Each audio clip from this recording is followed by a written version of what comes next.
Selamat pagi semuanya. Mari bersama-sama kita akan menyiapkan diri kita. Kita akan masuk di dalam ibadah bersama dengan Tuhan kita. Kita mau bawa kehidupan kita semakin dekat, hari ke hari semakin melekat kepada Tuhan. Segala pujian syukur hanya bagi Tuhan.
dimuliakan, Engkau diagungkan di dalam ibadah kami ya Tuhan.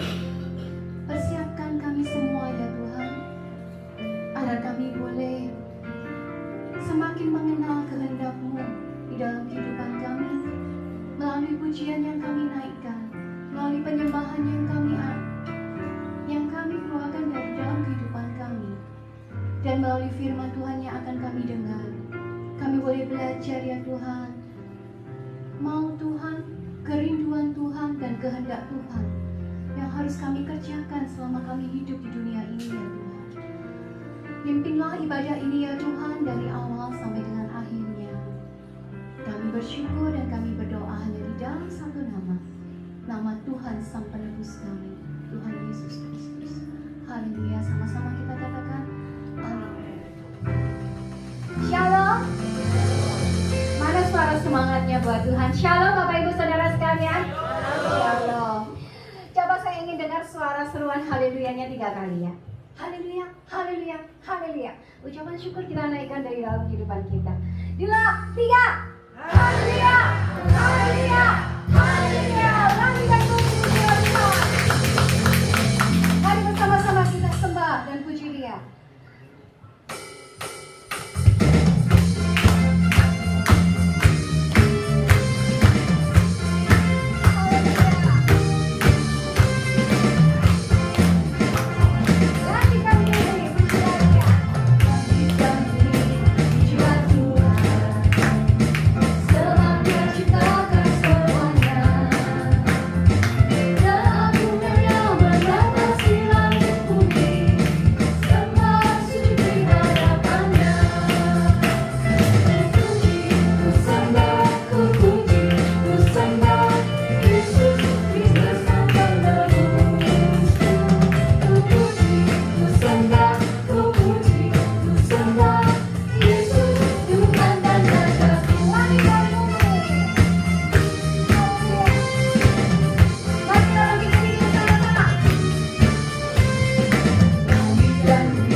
semuanya itu akan berlalu dan akan sirna.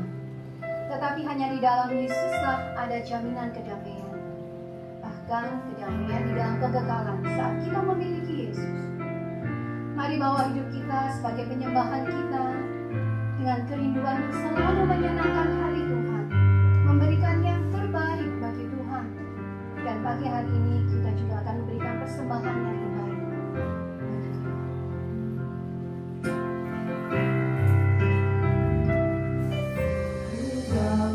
Yang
saya bacakan ayatnya, saya ngomong gini, kalau Tuhan kita itu tidak pernah sama sekali berbuat sesuatu tanpa memberitahu sebelumnya. Hanya yang kalau Tuhan kita itu ya, kalau Tuhan kita itu uniknya gini, dia memberitahu, tetapi dia tidak memberitahu kapan dan waktunya. Dia hanya memberitahu peristiwa yang akan terjadi. Sampai di sini mengerti ya? Ya, makanya kalau orang Kristen itu berbicara, ada yang berbicara sama saya, Pak Michael Sony, saya mau cari blueprint dari Tuhan. Orang-orang itu yang kejar-kejar nubuat, yang ngejar-ngejar nubuat di luar sana. Kalau saudara di Malang mungkin tidak seberapa, tetapi di Jakarta sama di Surabaya ada orang-orang yang kedanan ngejar hamba-hamba Tuhan nubuat. Alasannya adalah kami rindu mendengar suara Tuhan. Lihat 66 kitab aja nggak pernah dibuka. Suara Tuhan ngejar apa? Ngejar nubuatan. Ini kan guamia rohani, gitu loh. Syamsi rohani, ngerti ya saudara? Mereka berpikir itu suara Tuhan. Makanya kalau ketemu yang kayak gini, ya lepehen. Iya, lepehen gitu ya. Saya kenal banyak yang seperti itu. Kenapa? Cuane gede. Ini Yesus gede. Kenapa? Diundang kemana-mana, apalagi awal tahun. Ya, ini direkam nggak apa-apa, jangan dipotong. Nah, kalau Tuhan memberitahu, contoh ya, kelahiran Tuhan Yesus, Mesias itu sudah kejadian 3 ayat 15. Aku akan mengadakan permusuhan antara engkau dan perempuan ini. Tuhan bicara di masa depan nanti akan ada Mesias yang lahir tanpa benih laki-laki, tapi dari Roh Kudus.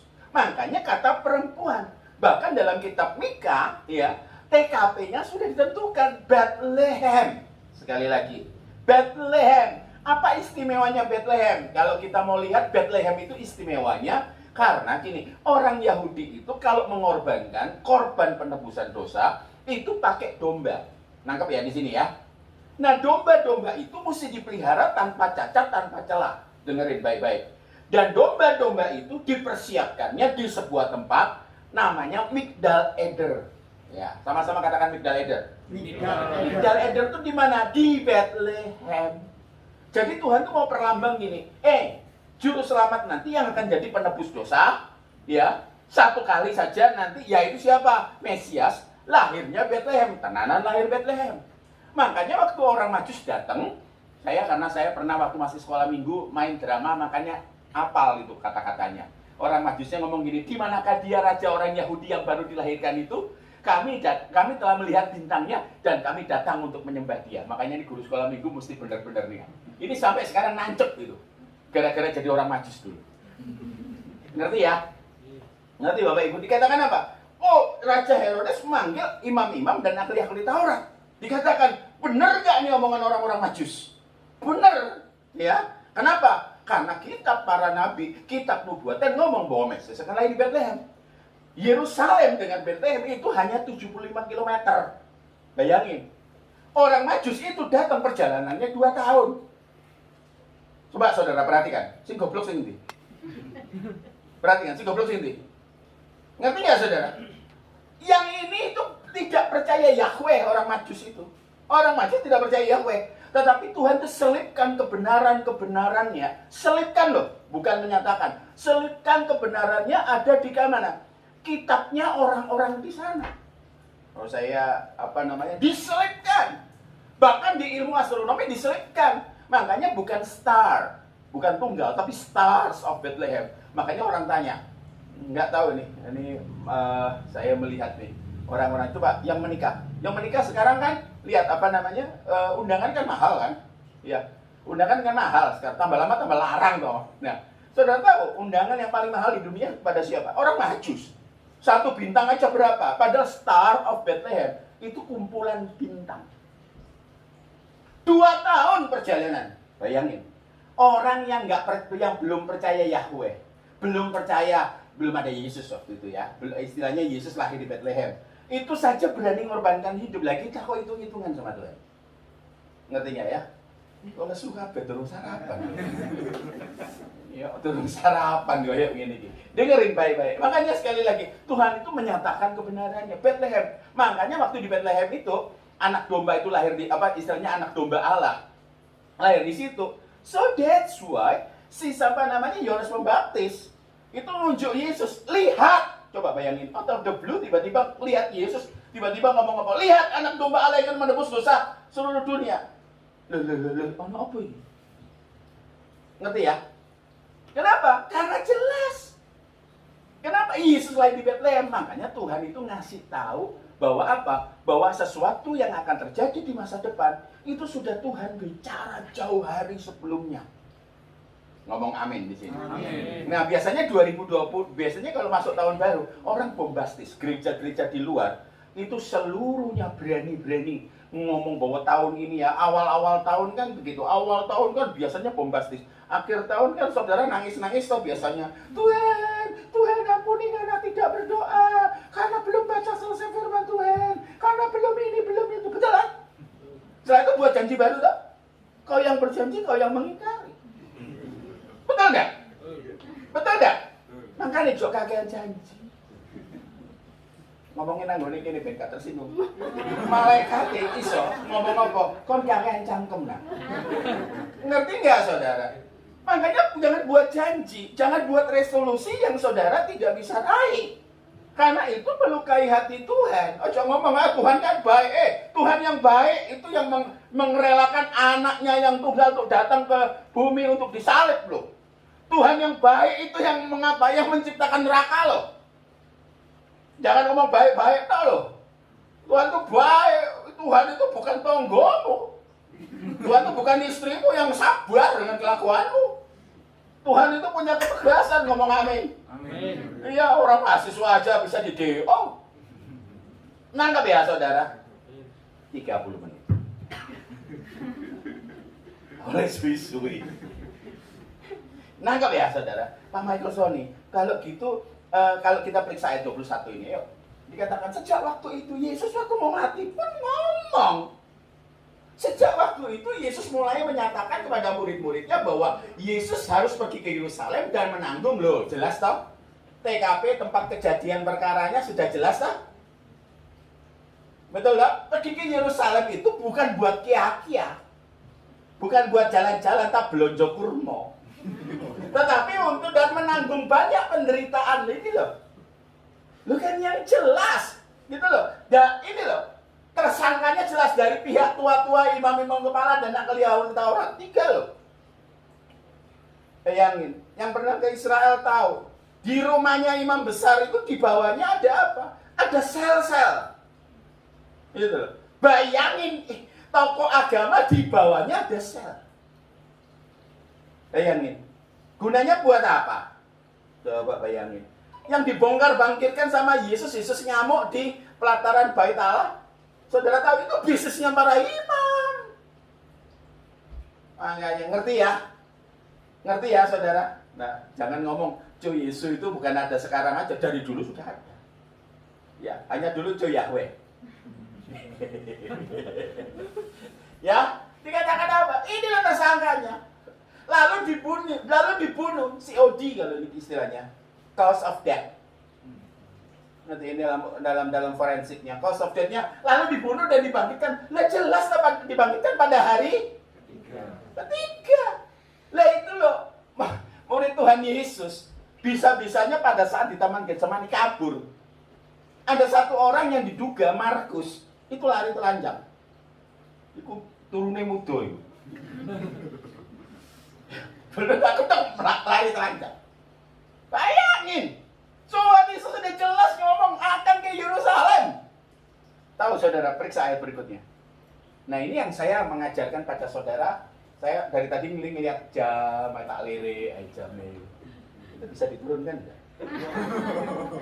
Buang keluar sebenarnya. Diuber oleh Pak Yo aku. Tetapi Petrus menarik Yesus ke samping dan menegur dia. Kurang ajar enggak? Saudara datang ke Bukris menegur. Ya. Misalnya negur Bukris itu. Gak bisa! Gitu. Ya negur baik-baik kan bisa. Dulu waktu awal-awal di sini saya masih dengar namanya Bu Graje. Masih ada. Mana orang pelakunya ngomong? Saya mencari dirimu. Menegur dia, katanya Tuhan. Kiranya Allah loh, pakai nama Allah. Menjauhkan hal itu sekali-kali tak akan menimpa engkau. Ini loh berpikir positif. Jangan berpikir positif, saudara. Karena apa yang positif belum tentu benar sesuai firman Tuhan. Dan apa yang benar sesuai firman Tuhan tidak bisa dipositifkan. Ngomong amin. Amin ya. Jadi jangan kita berpikir positifnya saja. Ngawur. Ngerti sampai di sini? Ngerti sampai di sini? Ya. Saya barusan ada orang yang konseling sama saya, Pak Mantul nih. Lah ini loh biaya ada yang hamil di luar nikah dengan orang seberang. Saya ngomong gini. Terus maksudnya ibu gimana? Ya dikawinkan. Oke. Gitu ya, dikawinkan, iya. Terus kemudian harus drama lagi 2, 3, 4, 5 tahun. Setelah itu berakhir apa? Menang aku. Jadi gimana? Kita kan berpikir positif, nggak bisa berpikir benar. Nanti aja 30 menit. 14-an tuh aku. Nangkep ya, saudara? Soalnya biasanya kalau di sini tak ngelirik. Kalau bukan 30 menit. Kalau 30 menit tetapi di situ ada meja berisi makanan tak tabrak ya. Tapi karena tidak ada apa-apa, aku gak wani nabrak. Jadi cerita tidak berlanjut. Nah, anak-anak muda ada yang mau dibanting. Lihat dulu deh. 23 coba lihat ini cepat-cepatan. Saya mesti berhenti tepat di 45. Maka Yesus berpaling dan berkata, saya yakin Yesus mendelik kepada Petrus, "Nyala iblis. Engkau suatu batu sandungan bagiku sebab engkau bukan memikirkan apa yang dipikirkan Allah, melainkan apa yang dipikirkan manusia." Kan? Jadi jangan berpikir positif. Berpikirlah benar. Karena biar bagaimanapun dunia ini bukan rumah kita. Amin. Oh, jelas kok bukan dunia. Makanya selama hidup di dunia ini kata firman Tuhan berapa tahun? 70, 80 tahun. Kemarin saya ngelihat di televisi mengenai apa? Mengenai wawancara orang-orang yang NDA, near death experience, orang yang pernah mati suri, tapi beberapa mati tenanan telung dino. Nanti kenapa? Ketemu siapa di sana? Ketemu orang-orang yang dikasih, dijemput orang-orang yang dikasih, ada perasaan damai dan lain sebagainya. Betul enggak? Makanya kita ini seringkali ngomong, mau ikut Yesus. Oke, ikut sekarang, nanti dulu. Padahal makanya dikatakan, hidup adalah Kristus dan mati adalah. Nah sekarang ngomong, setannya berkuasa di mana? Atas Petrus. Petrus tidak matanya jadi putih, terus kemudian ada langsung tangannya nyakar gitu. Enggak. Petrus kerasukannya di mana? Pikirannya. Makanya pikiran kita harus dipenuhi oleh pikiran Kristus. Satu hamba Tuhan di Jawa Timur, Pak Yo sama Bu Kris mungkin kenal, itu kena stroke, saudara. Dimasukin ICU.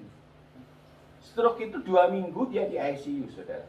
2 minggu di ICU, terus kemudian dipindah ke ruang biasa. Dan pada saat di ruang biasa, itulah yang terjadi sesuatu.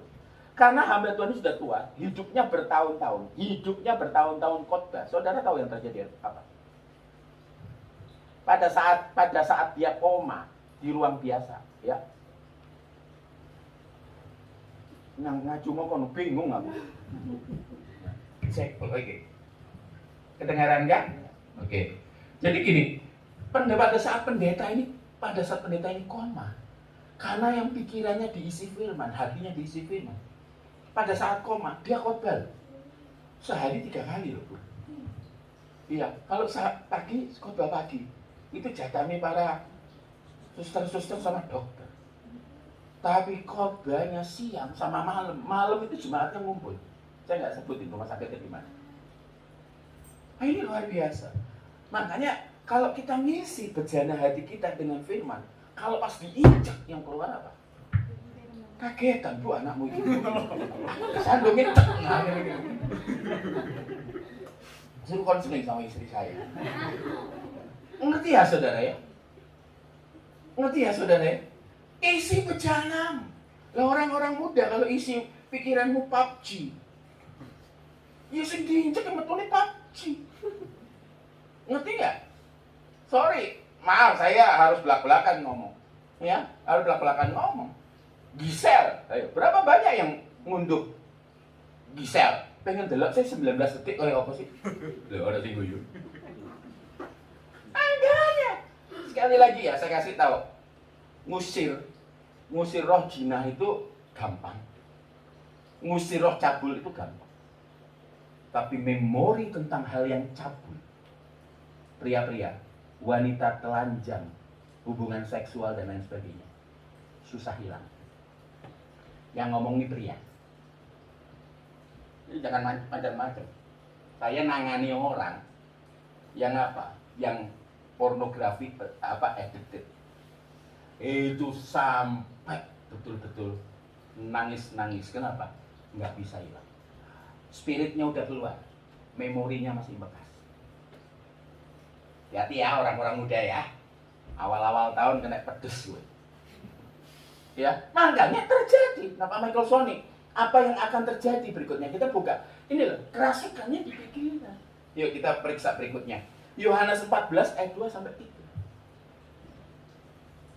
Bahkan akhir zaman pun Tuhan sudah ngomong detail.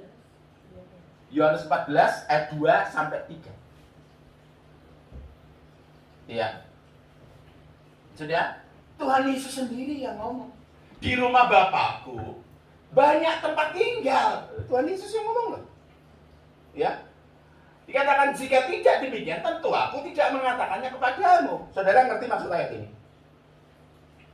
Nek gak ono akeh nggone, aku ora ngomong mbek awakmu. Ngono lho ceritanya. Sebab aku pergi ke situ, ini loh highlight, untuk menyediakan tempat. Tuhan Yesus naik ke surga bukan ngaso. Ngerti nggak? Kelesetan sampai disuruh Bapak turun lagi. Enggak. Ayat 3, yuk. Saudara mikir loh, makanya ada sesuatu untuk menyediakan. Berarti ada suatu pengerjaan. Lanjut.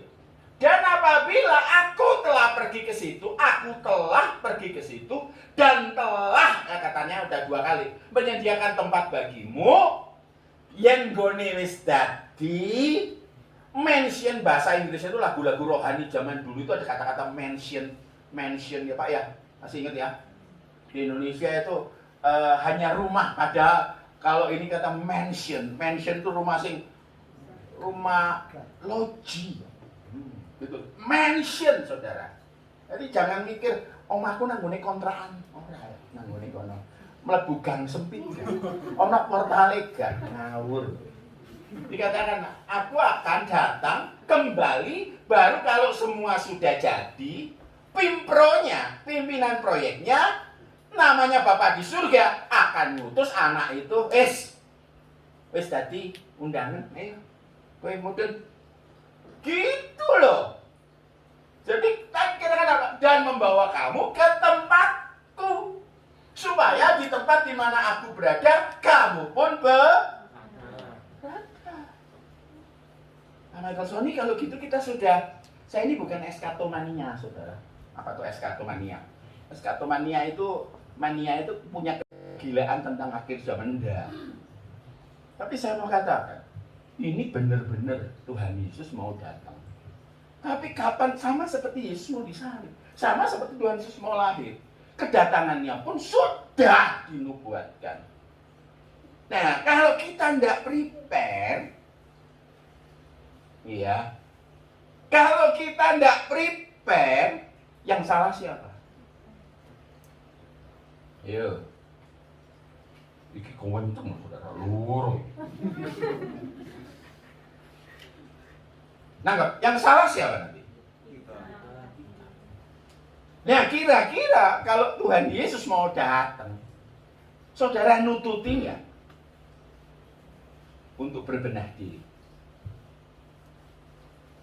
Ada 5 darah yang bijaksana dan 5 darah yang bodoh. Gimana sekarang? suruh beli apa? Minyak. Minyak itu apa? Peristiwa hidup. Oke. Ada orang bilang, oh minyak itu iman. Oke, iman. Tapi iman yang bagaimana?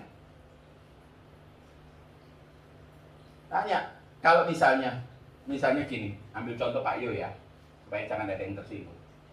Pak Yo ngomong gini, saya orang baik. Gitu loh.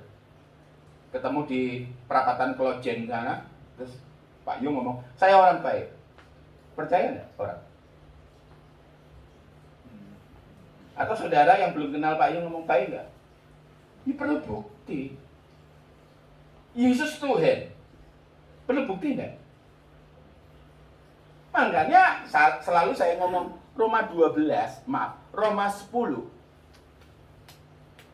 Ini oke. Roma 10, saudara. Roma 10 ayat 9 dan 10. Dengan mulut mengaku dan hati percaya. Masa ganti lagi? Kayak artis kok. Biasanya sing ngene iki Rosa. Ganti papa limo. Ya. Teruskan. Ya. Oke, iso. Nah, jadi gini. Tadi kalau dengan mulut mengaku dan hati, Bu tadi udah kepotong 2 menit Bu, balen ya arah gelem aku Bu. Dengan hati percaya. Hati percaya itu apa? Kalau Bu Kris mendoakan orang, Pak Yo mendoakan orang menikah, ya pasti akan tanya, maukah engkau menerima dia sebagai suamimu dalam suka, dalam duka, dalam sehat, dalam apa? Dalam kaya dalam miskin. Perempuan kan selalu saya ngomong, perempuan di titik ini kan bahagia, sehingga akal sehatnya kadang-kadang hilang loh. Dan waktu ditanya, maukah kamu setia? Ngomongnya apa? I do. 10 tahun kemudian ngomongnya apa? Waduh. Betul nggak? Betul sih anak malah mau. Betul nggak? Enggak, dia tanya. Setia perlu bukti nggak? Perlu. Berapa lama? Seumur hidup. Nah kira-kira Tuhan Yesus mau datang. Maaf yang sepuh-sepuh ya, maaf yang udah tua-tua ya. Saya pakai bahasa Surabaya sama Malangan. Lah modelmu kayak ngene iki sampe busur to. Pentakosta zaman dulu, Battle Tabernacle, Om Toteis kabar mempelai, GWPS, Pinkster Boeing, ngajarnya apa? Hidup kudus. Ya sekarang di ngomong hidup kudus, baru ngomong hidup kudus, nggak sanggup saya. Tuhan kan terima aku apa adanya. Tuhan terima kamu apa adanya. Tapi kalau mau masuk surga, pasti ada apanya. Gak bisa orang masuk ke sini saja, saya dicek suhu. Harus pakai masker loh. Harus pakai hand sanitizer loh. Nah, aku tadi dicek suhu, Bapak kedinginan. Dalam hatiku kok ngerti gue. Di pagi anjingku naik ke tempat tidur. Malah sih dikeloni bojoku asuh buka aku. Selamat dari Kak Rumpuk. Rekaman. Ngerti gak saudara? Makanya tanya mau masuk ke sini saja. Ada yang bagian penyemprotan. Tapi kayak mau disemprot aku siap sendiri. Ayo ngomong sih disemprotin kaki Kak. Ini ya wis aku tak ngini cekelan. Disemprot. Mau masuk ke sini saja. Ada apanya? Ada aturannya. Masuk surga. Bukan seperti masuk ke MOG. Masuk MOG sekarang ada. Harus cuci tangan. Kalau diterima apa adanya, makanya mulai bersiap. Ada term and condition. Oke, 3 menit lagi tutup. Ada term and condition. Nah kalau Tuhan di rumah bapakku banyak tempat tinggal, tapi masalahnya tempat tinggalnya ada, saudara tidak siap. Kan dibilang kan nggak mungkin. Tuhan kan sudah siapin buat saya. Rapopo. Makanya sekali lagi, ada yang bilang nih, Pak Michael Sony saya nggak mau surga. Kenapa? Nanti ketemu sama istri saya itu cerewet. Nanti ketemu lagi di sana. Aku mending ke neraka saja daripada ketemu setan betina satu itu. Enggak gitu ya. Makanya selama di dunia karaktermu diproses menjadi seperti Yesus. Ngomong amin. Di dalam kepolisian itu ada namanya gelar perkara. Tahu ya gelar perkara ya? Duduk, polisi-polisi ini lihat, ini kira-kira masih bisa enggak sih dilanjutkan atau sudahlah selesai dengan baik-baik. Harusnya kalau mahasiswa pelajar itu dapat, sekarang ini seneng ya saya. Zaman dulu wah sekolah itu repot. Zaman sekarang itu ada rapot sisipan. Sehingga para siswa tahu, oh aku tidak memenuhi syarat untuk kenaikan. Aku tidak memenuhi syarat untuk kelulusan. Ngerti ya? Saya nyekolahkan salah satu adik di Surabaya, di salah satu STT. Saya ditelepon ininya, dekannya. Saya dikatakan, Pak, saya sudah bantu tapi dia nggak bisa dibantu. Saya bertanggung jawab sama Bapak, kenapa? Ya masalahnya skripsinya tidak dikerjakan. Piye caranya lulus? Piye Pak caranya lulus Pak? Piye caranya lulus? Skripsi tidak dikerjakan. Gak iya, saya siap ujian tapi skripsi enggak. Ini dipikir universitas bahir Pak. Nah gak bisa. Akhirnya kenapa? Ya ada prasyarat. Harusnya kita melihat, oh ini belum selesai. Nah kita ini sekarang sebenarnya pulang dari sini. Karena COVID ya, jangan kia-kia. Saudara tahu gak? Duduk, kira-kira memperkarakan dia. Kira-kira aku gini kayak gini, oke. Saudara sudah ditebus oleh darah Yesus, iya. Iya. Tetapi menjadi serupa dengan Yesus, sudah belum? Nah masalahnya, sebagai penutup, kita ini dihakimi menurut perbuatan. Dan perbuatan ini sesuai dengan umur rohani. Jadi kalau yang habis dibaptis, tapi apa soalnya dia ini baptisan mama. Ya dia ini kan baby Kristus dia.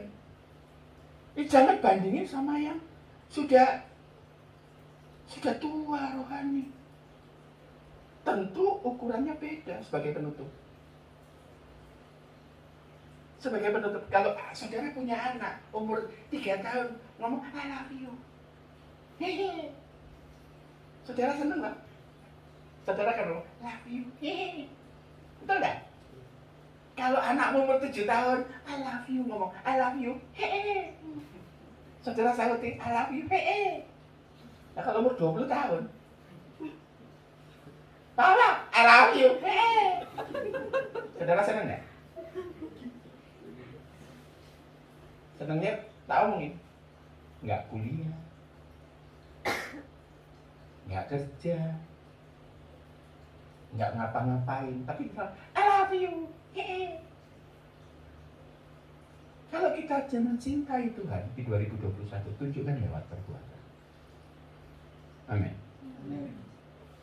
Ya, makanya orang yang disertai Tuhan setiap hari ruang ibadahnya adalah apa? Apa yang kita kerjakan? Kalau Microsoft ini kalau hari Minggu itu apa? Pertemuan bersama. Amin. Kenapa penting pertemuan bersama? Karena di sini besi menajamkan besi, manusia menajamkan sesamanya. Kalau saudara ke rumah sakit, itu banyak orang sakit, jangan protes saudara ke rumah sakit ngomong apa? Kok banyak orang sakit? Kalau saudara ke rumah makan, saudara akan nemui orang-orang yang. Nah kalau gereja itu artinya apa? Igorea, atau ngomongin ngomong saja eklesia. Ek itu keluar, kaleo itu dipanggil. Kaleo bukan bebek kaleo ya. Pikirannya bebek luwe ya kan. Eklesia dipanggil keluar. Ini orang-orang yang sedang dipanggil keluar. Ono sing sikil dulu, ono sing badan, ada yang sudah move on sedikit, ono sing untuk. Ngerti untuk. Nah, inilah yang terjadi. Di gereja, pertemuan bersama seperti ini, besi menajamkan besi, manusia menajamkan. Sehingga satu ketika masih bergerigi. Lah iya, karena di pertemuan bersama ini kita rawat jalan. Jadi kalau ada orang ngomong gini, gereja banyak orang munafik. Loh ya benar. Lagi rawat, satu ketika tidak akan jadi munafik. Bahkan saya pun rawat jalan. Ya, saya udah ngomong ini, saya barusan nganter orang ke rumah sakit jiwa. Saya sama orang sakit jiwa dibilangin gendeng kon. I love you goodbye. Aku tidak ngomong sakit jiwa gendeng. Saya dipaksa pernah ke satu rumah sakit jiwa dibilang, Pak Menteri, sini. Kita rapat kabinet. Aku tolak. Tenanan loh Pak, di Lawang Pak. Bukan di rumah sakit jiwa Lawang, bukan di tempat, kan ada beberapa. Yuk ya, berubah ya saudara, 2021 ya. Patokan yuk, di rumah Bapakku ada banyak tempat. Makanya kalau saudara satu ketika harus berani bilang dalam hatimu, mulai malam ini aja, nanti aku pulang. Jadi kalau judul khotbahnya hari ini, judulnya nanti aku pulang. Jadi kalau suamimu batin, jangan sakit hati, nanti aku pulang. Kasih. Kalau istri nanti aku pulang. Oh coba senyum gini, gaplok. Kalau bosmu pelit, nanti aku pulang. Situasinya Indonesia kayak ini, lihat ini SC 182 jatuh, ngomong nanti aku pulang. Ya, makanya orang Pentakosta GBT zaman dulu kalau nyanyi, rumahku ada di dalam surga, sambil nyetrika orang dulu. Di nyetrikanya bukan di listrik, saya masih bikin bara api itu kipas. Di tempat suci dan mulia, bila hatiku sedih dan susah, ku ingat rumahku. Ya ini kok nyanyinya malah di gotong royong.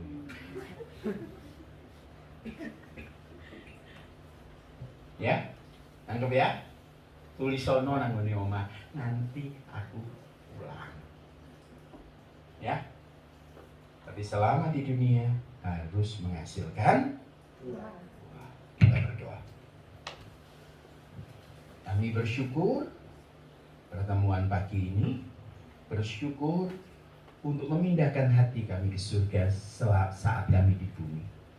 Selama kami hidup, kami harus menghasilkan buah. Sungguh kami punya rumah di surga. Sebab Tuhan Yesus kami, Juru Selamat penebus kami yang mengatakannya. Terima kasih untuk karyamu yang luar biasa dalam kehidupan kami. Terima kasih untuk pemeliharaan. Jemaat yang dikasihi Tuhan, terima berkat ini. Berkat dari Tuhan. Berkat dari Bapa di surga. Dari anaknya yang tunggal, yaitu yang mulia Tuhan Yesus Kristus. Dan dari Roh Kudus. Mulai saat ini sampai selama-lamanya. Di dalam nama Tuhan Yesus kami berdoa. Amin. Tuhan Yesus berkati. Selamat.